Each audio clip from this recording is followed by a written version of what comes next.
Om.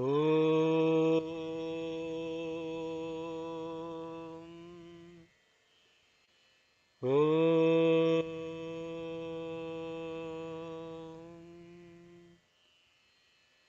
Om.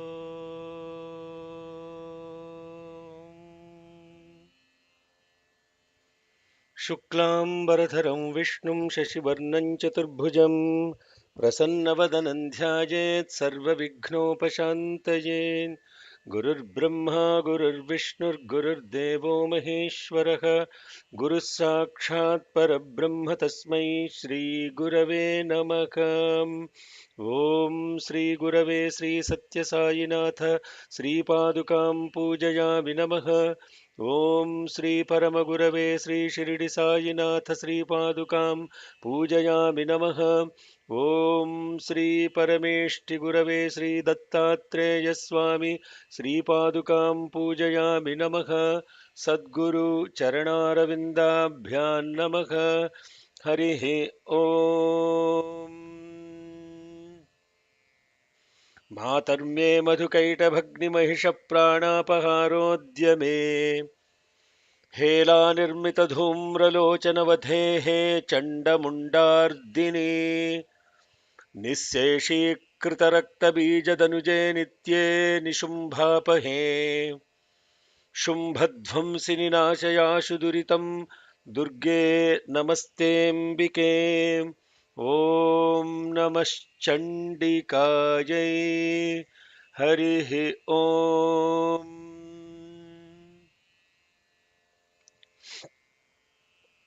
Good morning, good afternoon, good evening. Hari Om, Shalom, Sairam, Namaste. We are studying Devi Mahatyam, and last week we completed chapter 7, where the mother is given the title of Chamunda by Chandika. It's like interesting aspect of the questions that come in our mind. Who is Chandika? Who is Chamunda? Who is giving title? All of that stuff. But very quickly, we forget that this Chamunda herself emanated, manifested from Chandika herself. So there is no difference between the two. What does this represent? How do we connect to that? Huh? How do we connect to that? How do we understand the significance of the mother herself giving a title? That is the most important aspect, because we'll be studying in the next coming chapter. A lot more interesting thing is going to happen in this 8th chapter. Have we ever took the time back and tell our mind, hey mind, you did a good job. Hey body, you did a good job. Hey intellect, you did a good job.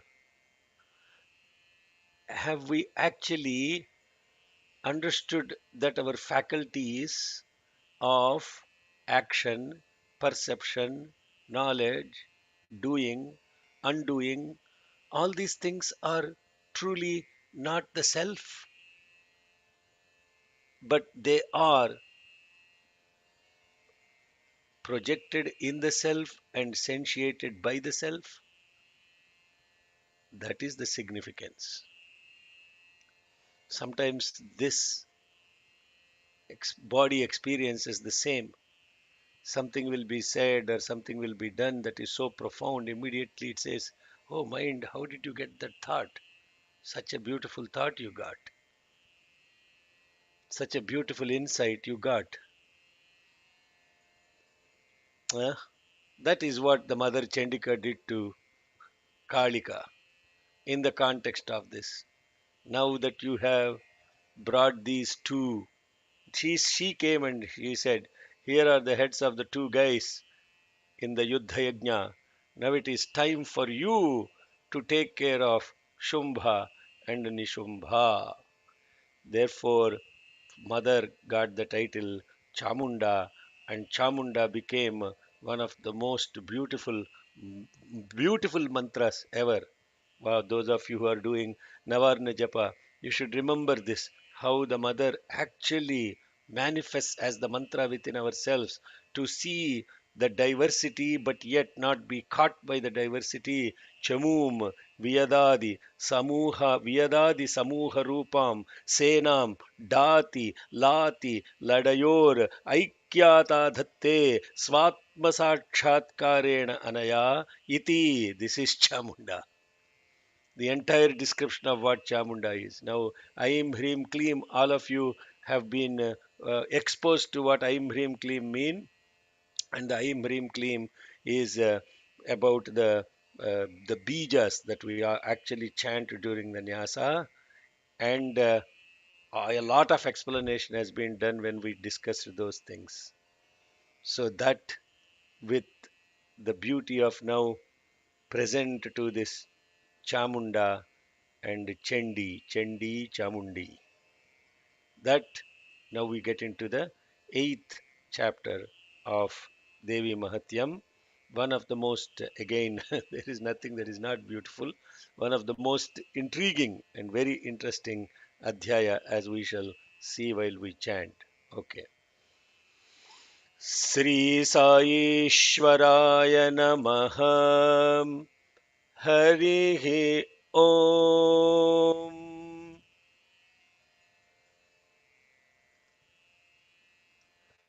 Shri साईश्वराय नमः हरिः ओम्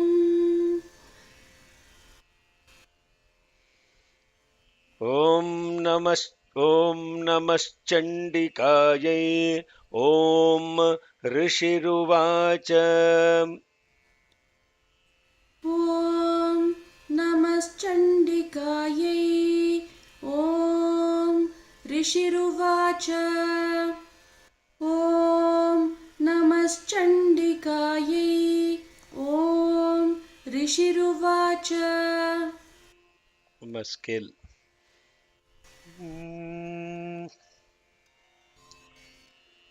चण्डे च निहते दैत्ये मुण्डे च विनिपातिते बहुलेषु च सैन्येषु क्षयितः इषु असुरेश्वरः. When Chanda and Munda, when Chanda was struck down and Munda was destroyed, Vinipatite, Nihate, Vinipatite, Nihate is destroyed, Vinipatite, laid down or struck down, and Bahuleshu cha Sainyeshu, all the battalion of the army has been Shayitaha, Ishu, Asureshwaraha, when all of those were destroyed and Asureshwara, Shumbha, has noticed that the Lord of Asuras, Tataha Kopaparadhinaha Chetah Shumbha Pratapavan, then overtaken by the fury of such thing that has happened right in front of his eyes, Shumbha, what did he do? Taken over by this fury. He then, with anger, commanded the armies of Asuras to get ready. Udyogam means he has now asked all these Sarva Sainyanam, Daityanam, Aditeshaha. He has now commanded all his entire army now to wake up and get ready for the war.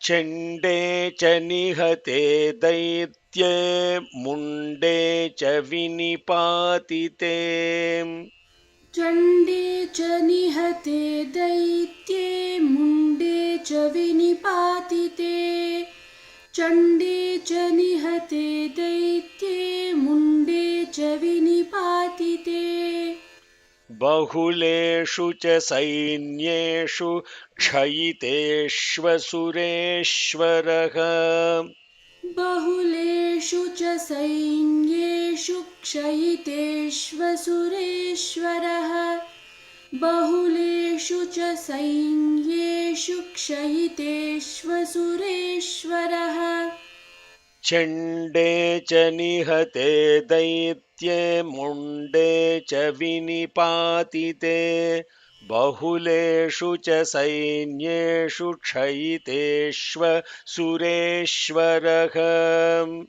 चण्डे च निहते दैत्ये मुण्डे च विनिपातिते बहुलेषु च सैन्येषु क्षयितेष्वसुरेश्वरः चण्डे च निहते दैत्ये मुण्डे च विनिपातिते बहुलेषु च सैन्येषु क्षयितेष्वसुरेश्वरः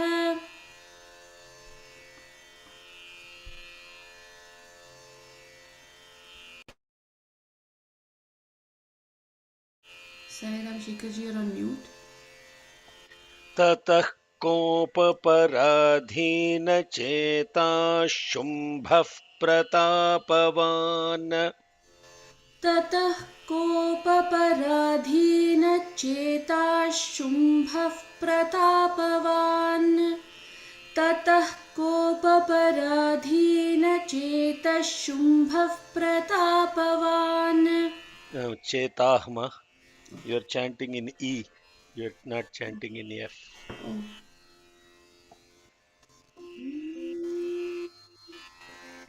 ततः ततः को कोपपराधीनचेताः शुम्भः प्रतापवान् ततः कोपपराधीनचेताः शुम्भः प्रतापवान् उद्योगं सर्वसैन्यानां दैत्यानामादिदेशः उद्योगं सर्वसैन्यानां दैत्यानामादिदेशः उद्योगं सर्वसैन्यानां दैत्यानामादिदेशः I hope all of you are chanting, no? Not just Srividya. Yeah, this is your practice of learning and also understanding the meaning. So, Daityanam Adideshaha.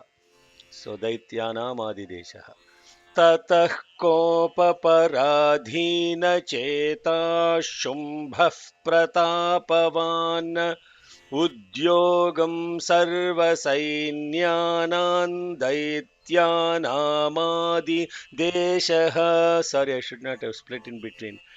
उद्योगं सर्वसैन्यानां दैत्यानामादिदेशः. ततः कोपपराधीनचेताः शुम्भः प्रतापवान् उद्योगं सर्वसैन्यानां दैत्यानामादिदेशः ततः कोपपराधीनचेताः शुम्भः प्रतापवान् उद्योगं सर्वसैन्यानां दैत्यानामादिदेशः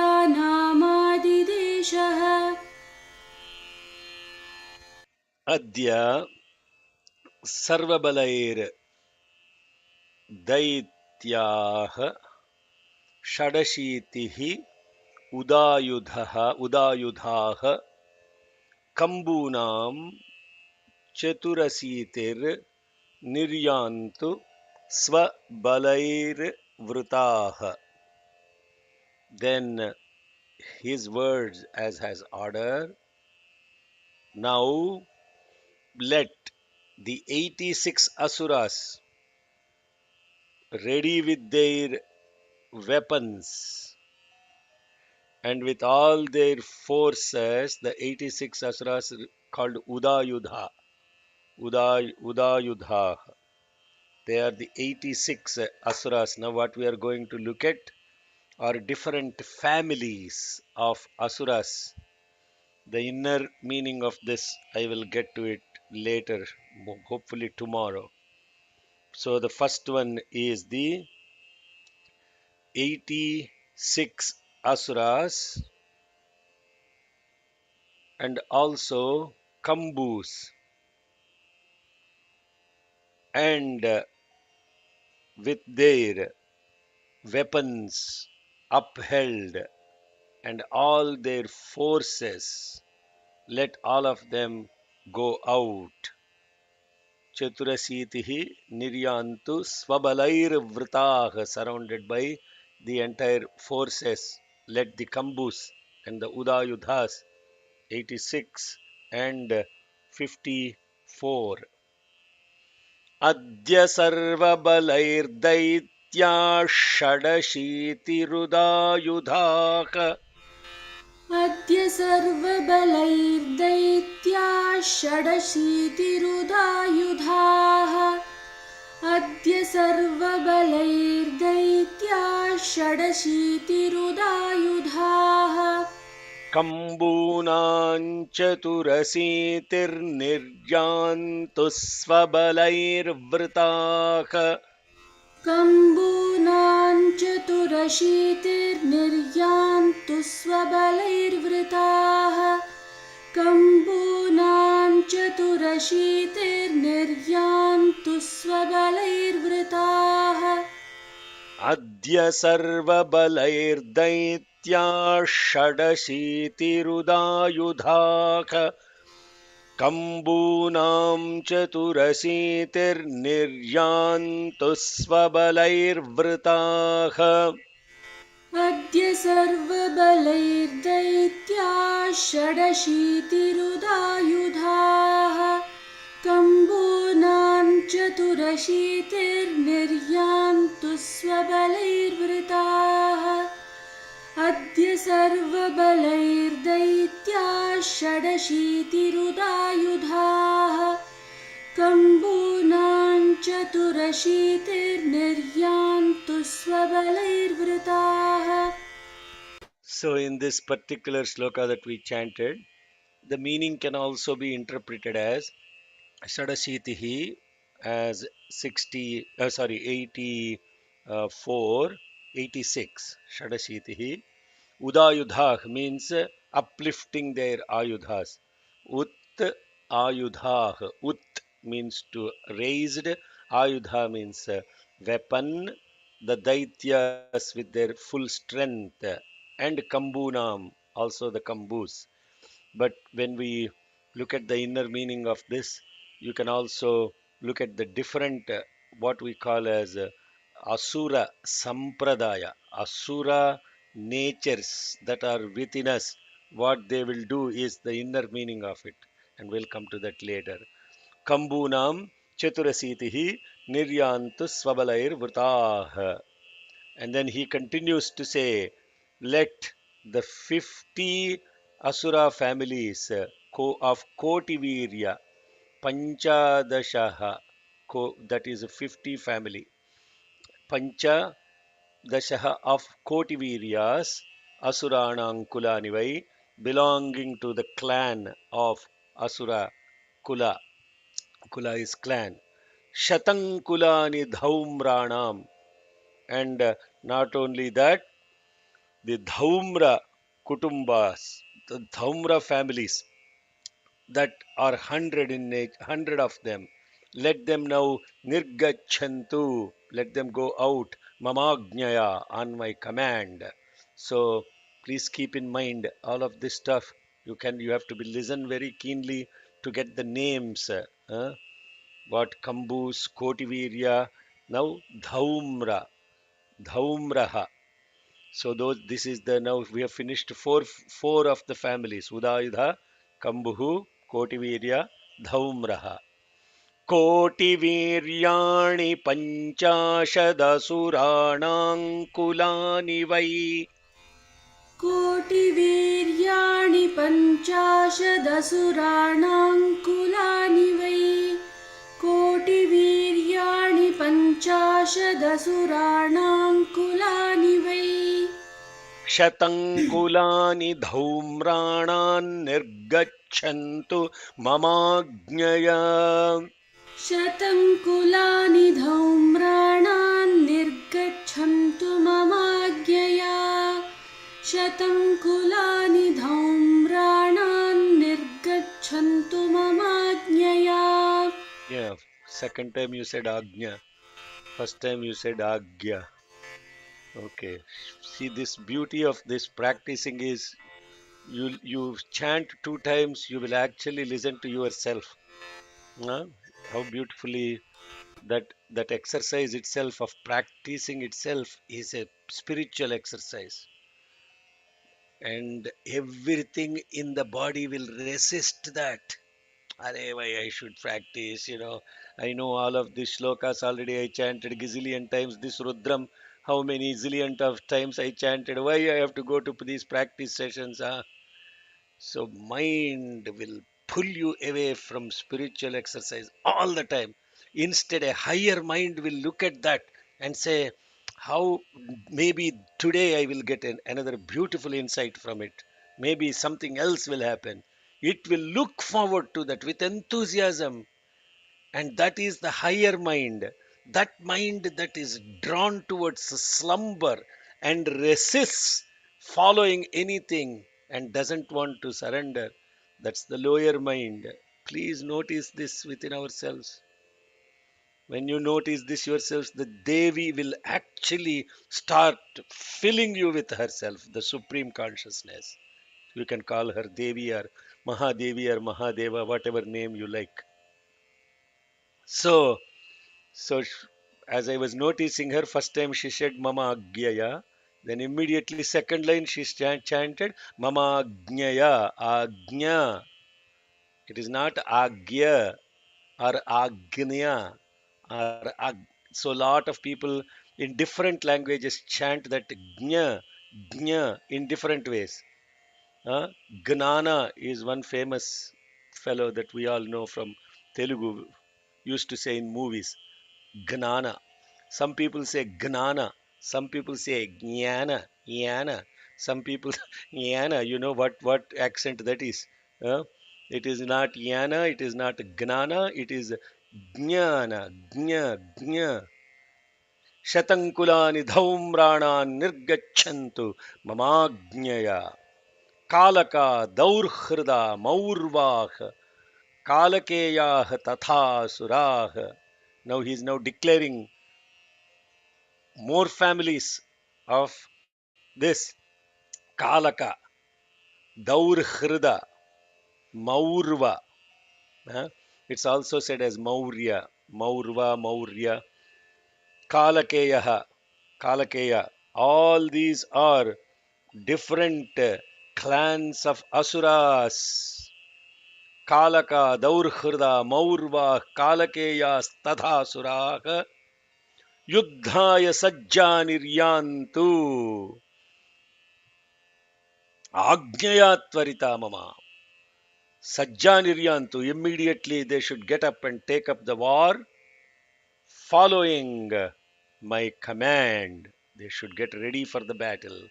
Kalaka daurhrida maurvah kalakeya stathasuraha. कालकादौर्हृदा मौर्वाः कालकेयास्तथासुराः कालकादौर्हृदा मौर्वाः कालकेयस्तथासुराः Yuddhaya sajjaniryantu agnyaya tvarita mama. युद्धया सज्जा निर्यान्तु आज्ञया त्वरिता मम युद्धया सज्जा निर्यान्तु आज्ञया त्वरिता मम Okay, I did not skip Sloka 4, did I? We chanted Sloka 4, no?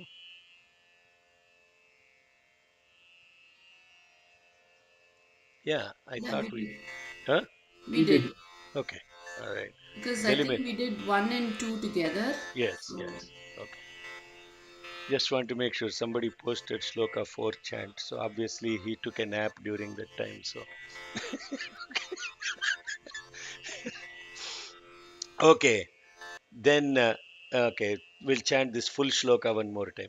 Kalaka daurhrida maurvah kalakeyastatha surah युद्धाय सज्जानिर्यान्तु आज्ञया त्वरिता मम कालकादौर्हृदा मौर्वाः कालकेयास्तथासुराः युद्धाय सज्जा निर्यान्तु आज्ञया त्वरिता मम कालकादौर्हृदा मौर्वाः कालकेयास्तथासुराः युद्धाय सज्जा निर्यान्तु आज्ञया त्वरिता मम.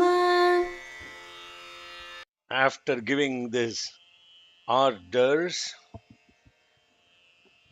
iti आज्ञाप्या आज्ञाप्यः असुरपतिः शुम्भः भैरवशासनः. That is his terrible commanding power. Once the command is issued, it's like a Bhairava Shasana. Bhairava Shasana means Bhairava is the representative, Kala Bhairava is the representative of Shiva. He is ruthless, absolutely ruthless in killing the Asuras, Kala Bhairava. Huh? Doesn't if you become a Kala Bhairava for Swami, you will know what it is to be a Kala Bhairava for Swami. You will not see anything except the command of the Lord. He will make you work like that. That you will see in the Sevadal at Puttaparthi. Uh, I used to know one gentleman who is no more, a great servant of Bhagwan, Raja Reddy Garu. He used to sit at the entrance. Absolutely. If you go sit in a place where you don't belong, you will be ruthless. Not even, hey, what? So they will be ruthless in executing the command of the Lord. And so much so that Swami himself will say, I can't do anything about it. I am sorry. Huh? So in the interview, he was asked, one lady asked, what do you want? He said, Swami, that lady in the on the Sevadal, can she be a little kinder, Swami? Then he said, ask anything except that. Even I have to follow her command. Okay, there is no exception to the command. Bhairava Shasana. That's why it's called Bhairava Shasana. Nirjagama Mahasainya Sahasrair Bahubhirvrutaha. After listening to the orders of the Shumbha, the terrible commanding power of the Lord of these Asuras, Asurapatihi, and proceeded. All these Asuras, followed by many thousands of big armies, they followed Shumbha. इत्याज्ञाप्यासुरपतिः शुम्भो भैरवशासनः इत्याज्ञाप्यासुरपतिः शुम्भो भैरवशासनः इत्याज्ञाप्यासुरपतिः शुम्भो भैरवशासनः निर्जगाममहासैन्यसहस्रैर्बहुभिर्वृतः निर्जगाम महासैन्यसहस्रैर्बहुभिर्वृतः निर्जगाम महासैन्यसहस्रैर्बहुभिर्वृतः इत्याज्ञाप्यासुरपतिः शुम्भो भैरवशासनः निर्जगाममहासैन्यसहस्रैर्बहुभिर्वृतः इत्याज्ञाप्यासुरपतिः शुम्भो भैरवशासनः निर्जगाम महासैन्यसहस्रैर्बहुभिर्वृतः इत्याज्ञाप्यासुरपतिः शुम्भो भैरवशासनः निर्जगाममहासैन्यसहस्रैर्बहुभिर्वृतः. Then the mother Chandika, seeing this terrible army coming towards her, filled the entire space between the earth and the sky with the sound of her bowstring. Ayantan Chandika Društva Tat Sainyam Ati Bhishanam Jasvanai Purayamasa Dharani Gaganantaram. Društva Chandika Ayantam Ati Bhishanam Tat Sainyam. Then she now took her bowstring and then pulled it and released it, and the entire space between the earth and the sky is now filled with the sound of that bowstring. This is a great spiritual inner experience. What happens with the Devi? Ayantan Chandika Društva Tatsainyamati Bhishanam Jasvanaiः Purayamasa Dharani Gaganantaram. Oh, sorry. Did I chant the whole sloka? You can chant the whole sloka. आयान्तं Chandika दृष्ट्वा अतिभीषणम्. One more time. आयान्तं Chandika दृष्ट्वा तत्सैन्यमतिभीषणम् जास्वनैः पूरयामास धरणी गगनान्तरम्. जास्वनैः पूरयामास धरणी गगनान्तरम्. आयान्तं चण्डिका दृष्ट्वा तत्सैन्यमतिभीषणम् जास्वनैः पूरयामास धरणी गगनान्तरम्. Then, O King, Nrupa, who is the king? Don't answer all the people. I want new person to answer these questions. Balasubramaniam from Saskatoon. Who is the king, sir? Yes, sir. Huh? Yes. Who is the king? Surata. I said, I asked, is Manisha Patel Balasubramaniam? Yes, I'm asking him, Noma. Yes, Surata. Suratha, Ratha, not Rata. Please remember, very important pronunciation. If you say Surata, means the one who loves beautifully. Rata means love. Surata means the one who loves beautifully. Suradha means meaningless. Suratha, like Dasharatha, tha. So you have to say Suratha. Tatasimho Mahanadam Ativa Kritavan Nrupa. Nrupa, O Suratha, the king. Then the lion made, roared, roared loudly, Mahanadam. Ghantasvanena tannadan Ambika cha Upabrumhayat. Yeah.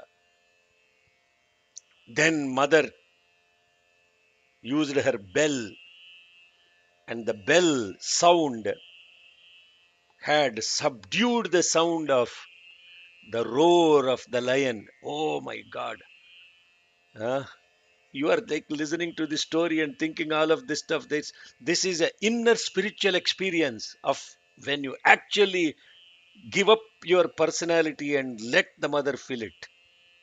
This is an inner spiritual experience. Tata simha mahanadam ativa kritavan ripa ghantasvanena tannadan ambika cha upabrumhayat. ततः सिंहमहानादमतीव कृतवान् नृप ततः सिंहो महानादमतीव कृतवान् नृप ततः सिंहो महानादमतीव कृतवान् नृप घण्टास्वनेन तन्नादानम्बिका चोपबृंहयत् घण्टास्वनेन तान्नादा Sorry, I made a mistake. घण्टास्वनेन तान्नादानम्बिका चोपबृंहयत् घण्टास्वनेन तान्नादानम्बिका चोपबृंहयत् घण्टास्वनेन तान्नादानम्बिका चोपबृंहयत् ततः सिंहो महानादमतीव कृतवान् नृप घण्टास्वनेन तान्नादानम्बिका चोपबृंहयत् ततः सिंहो महानादमतीव कृतवान् नृप घण्टास्वनेन तान्नादानम्बिका चोपबृंहयत्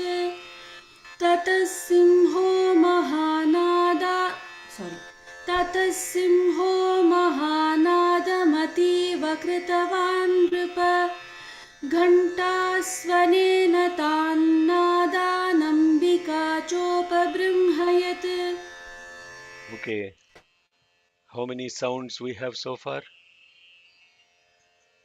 What is the first sound? Three. Huh? Three. First one is the bow and the No, yeah, one after another. Okay.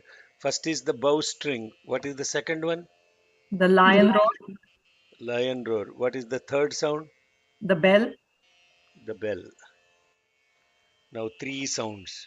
One overwhelming the other. Three sounds, one overwhelming the other.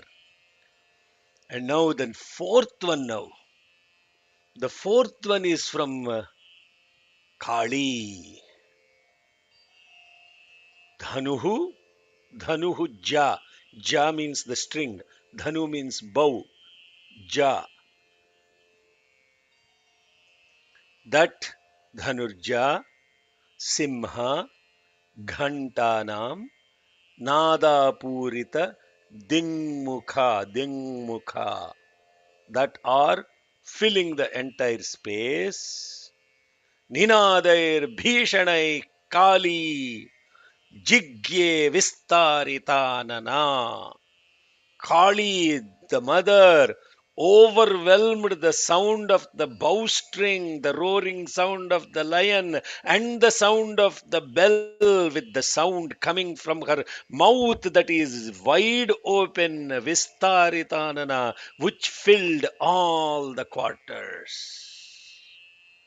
So the roar of the Kali overwhelms all the other sounds. धनुर्जा Singh घंटानान् नादापूरित दिङ्मुखा धनुर्जा सिंहघण्टानान्नादापूरितदिङ्मुखा धनुर्जा सिंहघण्टानान्नादापूरितदिङ्मुखा दिङ्मुखा दिङ्मुखा दिङ्मुखा धनुर्जा सिंहघण्टानान्नादापूरितदिङ्मुखा निनादैर्भीषणैः Kali जिज्ञे विस्तारिताननाम् निनादैर्भीषणैः Kali जिज्ञे विस्तारितानना निनादैर्भीषणैः Kali जिज्ञे विस्तारितानना तन्निनादम उपश्रुत्वा, hearing this sound of the Devi, the lion, and the Kali, all the three of them were now surrounded or encircled from all the four sides by the angry Asura army. Saroshaif, Rosha means fury or anger. Tanninadamupashrutva, hearing that sound, Daitya Sainyanaihi, Chaturdisham, this Daitya Sainyaha, Chaturdisham, all the four sides, listening to the sound of Devi, Simhaha, Tatha, Kali, Saroshaif Parivaritaha. तान्निनादमुपश्रुत्य दैत्यसैन्यैश्चतुर्दिशम् तन्निनादमुपश्रुत्य दैत्यसैन्यश्चतुर्दिशम् तन्निनादमुपश्रुत्य दैत्यसैन्यैश्चतुर्दिशम् तन्निनादमुपश्रुत्य दैत्यसैन्यैश्चतुर्दिशम् Devi सिंहस्तथा Kali सरोषैः परिवारिताः Devi सिंहस्तथा Kali सरोषैः परिवारिताः Devi सिंहस्तथा Kali सरोषैः परिवारिताः तन्निनादमुपश्रुत्य दैत्यसैन्यैश्चतुर्दिशम् Devi सिंहस्तथा Kali सरोषैः परिवारिताः तन्निनादमुपश्रुत्य दैत्यसैन्यैश्चतुर्दिशम् Devi सिंहस्तथा Kali सरोषैः परिवारिताः Okay, Ma, you have to put your holdings properly. Daitya, there is a holding. Sainyai, there is a holding. Chaturdisham holding. So then you will actually experience all these Daitya Sainyas coming from all the four sides around you. Tanninadamupashrutya Daitya Sainyaischaturdisham Devi सिंहस्तथा Kali सरोषैः परिवारिताः तन्निनादमुपश्रुत्य दैत्यसैन्यैश्चतुर्दिशम् Devi सिंहस्तथा Kali सरोषैः परिवारिताः तन्निनादमुपश्रुत्य दैत्यसैन्यैश्चतुर्दिशम् Devi सिंहस्तथा Kali सरोषैः परिवारिताः Is there a difference in your experience of chanting? Yes. When you chant slowly, paying attention to the holdings, the swaras and the phonetics, etc., you will get the experience of the sound. And that experience of the sound will subdue all the armies of thoughts that are completely surrounding you from all directions. That is the symbolism of what we are talking at. We are actually experiencing the sound of the mantra. And imagine if that sound of the mantra is constantly ringing within you. Are there any thoughts that will dare come that would affect your presence and awareness to the being of yourself in existence, awareness, and bliss? Etasminnantare bhupa. Bhupa means, O king. Vinashaya suradvisham.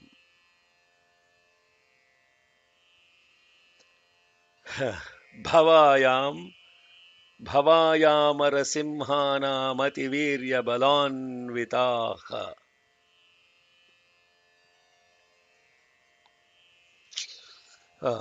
From here we will actually witness the most beautiful phenomenon.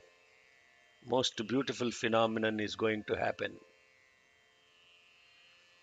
He's saying, Bhupa, O king, by this time, etasmin antare bhupa, vinashaya suradvisham, for the destruction of the enemies of the gods, and well-being of all the best of the devas, bhavaya amarasimhanam ativirya balanvitaha, for the destruction of the enemies of the gods, and for the protection of all the deities that are the powerful ones, the supreme devas, for the well-being of the supreme devas.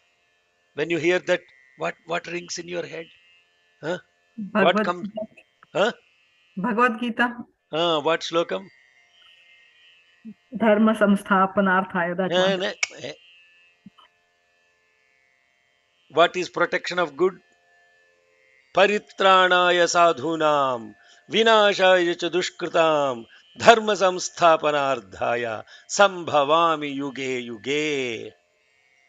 No, there is no difference between Bhagavad Gita and Devi Mahatyam. I already told you this several times.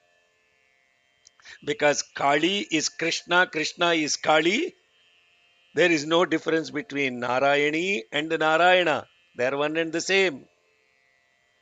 And their main job description is protection and sustenance of the good and destruction of what that is undesired. एतस्मिन्नन्तरे भूप विनाशाय सुरद्विषां भवाय अमरसिंहानाम् अतिवीर्यबलान्विताः एतस्मिन्नन्तरे भूप विनाशाय सुरद्विषाम् एतस्मिन्नन्तरे भूपविनाशाय सुरद्विषाम् एतस्मिन्नन्तरे भूपविनाशाय सुरद्विषाम् भवायामरसिंहानामतिवीर्यबलान्विताः भवायामरसिंहानामतिवीर्यबलान्विताः भवायामरसिंहानामतिवीर्यबलान्विताः एतस्मिन्नन्तरे भूपविनाशाय सुरद्विषां भवायामरसिंहानामतिवीर्यबलान्विताः एतस्मिन्नन्तरे भूपविनाशाय सुरद्विषाम् भवायामरसिंहानामतिवीर्यबलान्विताः एतस्मिन्नन्तरे भूपविनाशाय सुरद्विषाम् भवायामरसिंहानामतिवीर्यबलान्विताः.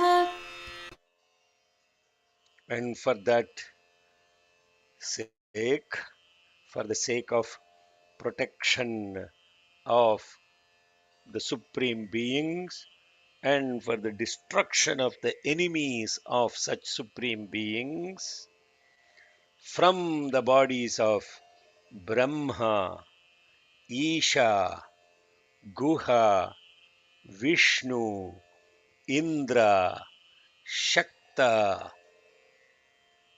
Sharirebhyaha, from the bodies of all those gods, Vinishkramya, emanated forward, Tadrupaihi, Chandikai Yayuhu, issued forth from the bodies of Brahma, Shiva, Kartikeya, Guha is Subramanya, Kartikeya, Vishnu, Indra, issued forth and approached Chandika with their respective forms. Now, how did we relate to this? What happened in the previous Charitra?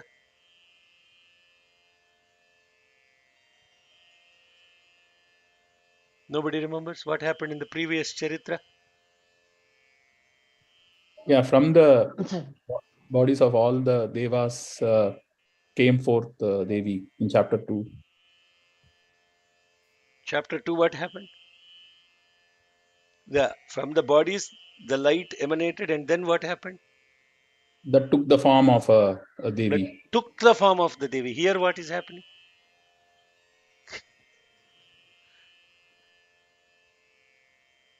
Here, they didn't All take the form of. enter into the Yeah, they didn't take the form of the Devi.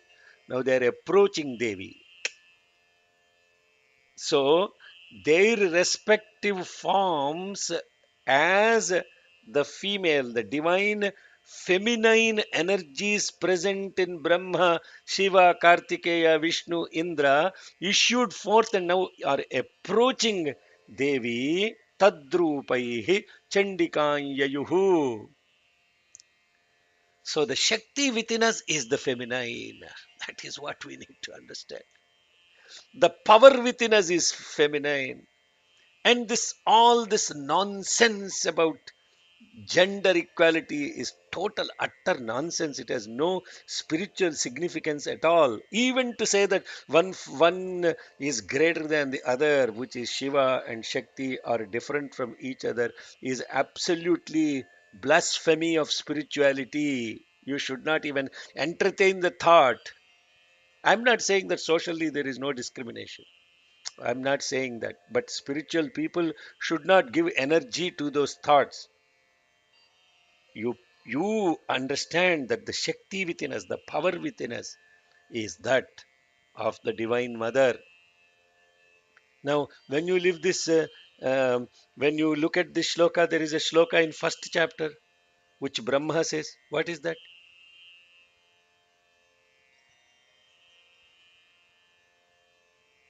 Now you see, now the expert chanters, when you see the shlokas, you have to be. This is where the sadhana comes. Now there is no end to this sadhana. Vishnu Sharira Grahanam Ahamishana Evacha Karitaste. So now you see, how can we praise you, Mother? Who, who can actually praise you, Mother? When the Shariras of myself, Vishnu, and Isha, all those Shariras, you took the form of our Shariras. You took our forms. That is what Brahma is saying in Ratri Suktam, that is first chapter. So, whose bodies are these? Huh? The The Deva. bod. Whose Devis. bodies are these? Devis. Devis. Devas. No, the Devis. Ayyo. What did I just say? The Vishnu Sharira Grahana Maham Ishana Evacha. Karitaste Katustvotam. How can anybody praise you, Mother, when our bodies are yours? That is what Brahma said. So, who are the bodies? What is this body? This body is not the I, the mine. This body belongs to the mother. She took this form, not the other way around. And she took those forms, and those forms are coming out and approaching her. Wow, what a beautiful. Are you not blissed out? I am blissed out. Just the whole process of what we are looking at is such a beautiful spiritual experience. So that is Brahmesha Guha Vishnu Nam Tathendrasya cha Shaktayaha Sharirebhyo Vinishkramya Tadrupaishchandikanyayuhu. Brahmesh गुह विष्णूनां तथेन्द्रस्य च शक्तयः ब्रह्मेश गुहविष्णूनां तथेन्द्रस्य च शक्तयः ब्रह्मेश गुहविष्णूनां तथेन्द्रस्य च शक्तयः शरीरेभ्यो विनिष्क्रम्य तद्रूपैश्चण्डिकाञ्ययुः शरीरेभ्यो विनिष्क्रम्य तद्रूपैश्चण्डिकाञ्ययुः शरीरेभ्यो विनिष्क्रम्य तद्रूपैश्चण्डिकां ययुः So Brahmesh गुह विष्णूनां तथेन्द्रस्य च शक्तयः शरीरेभ्यो विनिष्क्रम्य तद्रूपैश्चण्डिकां ययुः ब्रह्मेश गुह विष्णूनां तथेन्द्रस्य च शक्तयः शरीरेभ्यो विनिष्क्रम्य तद्रूपैश्चण्डिकां ययुः ब्रह्मेश गुह विष्णूनां तथेन्द्रस्य च शक्तयः शरीरेभ्यो विनिष्क्रम्य तद्रूपैश्चण्डिकां ययुः यस्य देवस्य यद्रूपं यथा भूषण वाहनं तद्वदेव हि तच्छक्तिरसुरान्योद्धुमाययौ यस्य devasya and that of that particular deva related to that particular deva, there are three things happening: rupam, bhushana, vahanam. The form, bhushanam, what the ornament, vahanam, the vehicle, and tadvadeva hi tat shaktihi, all that the shakti All that associ- the Shakti associated.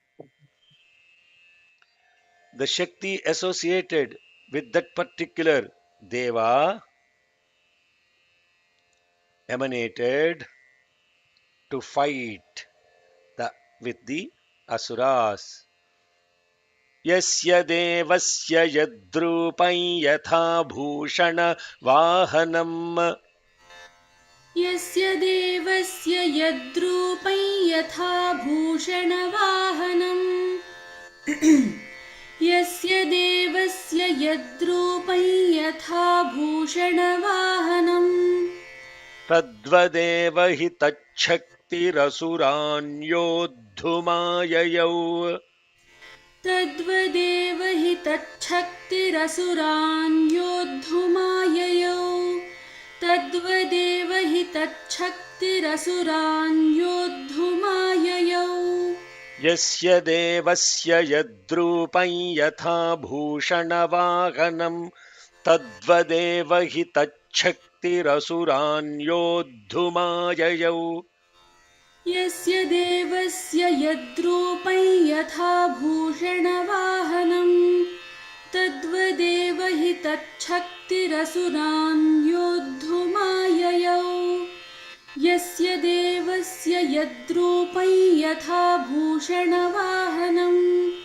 तद्वदेव हि तच्छक्तिरसुरान् योद्धुमाययौ ॐ यदक्षरपदभ्रष्टं मात्राहीनं तु यद्भवेत् तत्सर्वं क्षम्यतां देवनारायण नमोऽस्तु ते विसर्गबिन्दुमात्राणि पदपादाक्षराणि च न्यूनानि चातिरिक्तानि क्षमस्व साईश्वर अपराधसहस्राणि क्रियन्ते हर्निशं मया दासोऽयमिति मां मत्वा क्षमस्व साईश्वर अन्यथा शरणं नास्ति त्वमेव शरणं मम तस्मात् कारुण्यभावेन रक्ष रक्ष साईश्वर हरिः ॐ तत्सत् श्री साईश्वरार्पणमस्तु स्वस्तिः प्रजाभ्यः परिपालयन्तां न्यायेण मार्गेण महीं महिषाः गोब्राह्मणेभ्यः शुभमस्तु नित्यं समस्तलोकाः सुखिनो भवन्तु समस्तलोकाः सुखिनो भवन्तु समस्तलोकाः सुखिनो भवन्तु ॐ शान्ति शान्ति शान्तिः जय बोलो भगवान श्री सत्य साई बाबा जी